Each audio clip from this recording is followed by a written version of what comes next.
Bali ma opinię drogiej wyspy. Podobno to właśnie na tej małej indonezyjskiej wyspie znajduje się więcej hoteli za 1000 dolców za noc i droższych niż gdziekolwiek indziej na świecie. Ja spędziłam na Bali 6 tygodni, a na noclegi w tym czasie wydałam około 700 zł.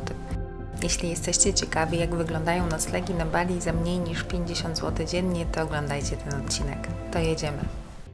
Pokażę Wam teraz hostel, w którym obecnie mieszkam. No, proszę zignorować syf na moim łóżku.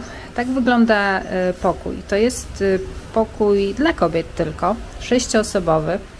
Muszę powiedzieć, że nie jest jakoś za gorąco. Są 4 łóżka na dole i tutaj jest taka antresola z dwoma kolejnymi łóżkami. Również są szafki, co nie jest takie oczywiste wszędzie na Bali. Spotkałam się z hostelami, gdzie nie było szafek. Są 2 łazienki z 2 prysznicami, one wyglądają identycznie. Faktem, że woda leci słabo, jest tutaj naprawdę dosyć kiepskie ciśnienie, ale taki jest widok z jednej strony.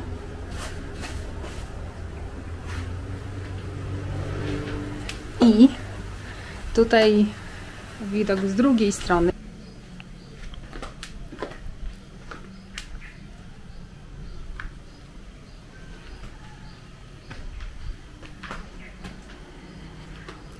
Tak wygląda mój nocleg na dzisiaj i kolejne 2 dni. Duży pokój, naprawdę duży pokój z łazienką.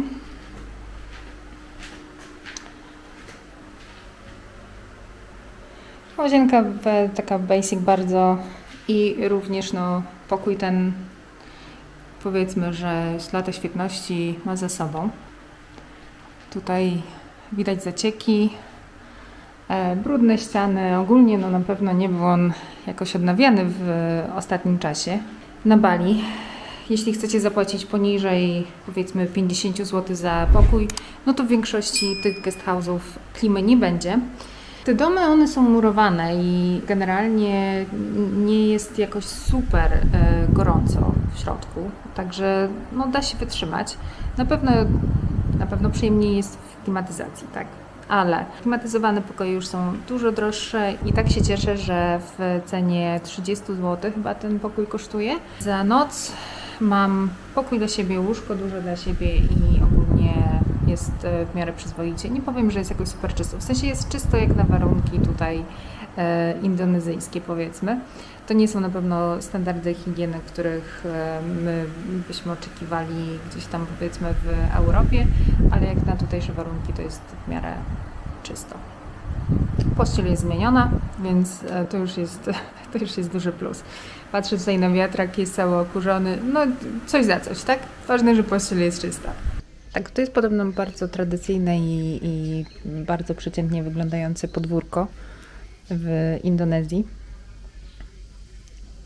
Jak dla mnie to wygląda jak świątynia. Znaczy, oczywiście tam jakby na drugim planie jest rzeczywiście świątynia. Tutaj jest takie jakieś miejsce do celebrowania różnych okazji, na przykład urodziny tutaj ostatnio się odbywały. Dzisiaj jestem w Ubud, mam nowe lokum. Tak wygląda mój pokój za około 25 zł za noc. Malutki, nieduży, ale jakby się uprzeć, to można tutaj jogę uprawiać, bo akurat tyle miejsca jest na podłodze.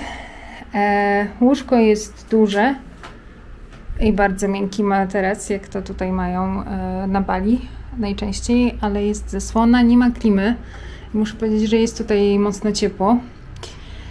Jest tylko ten wiatraczek, który nie ma jakiejś dużej mocy, więc zobaczę, jak mi się tu będzie spało i jeśli wystarczająco dobrze, to może przedłużę, a jeśli nie, to będę szukać czegoś innego.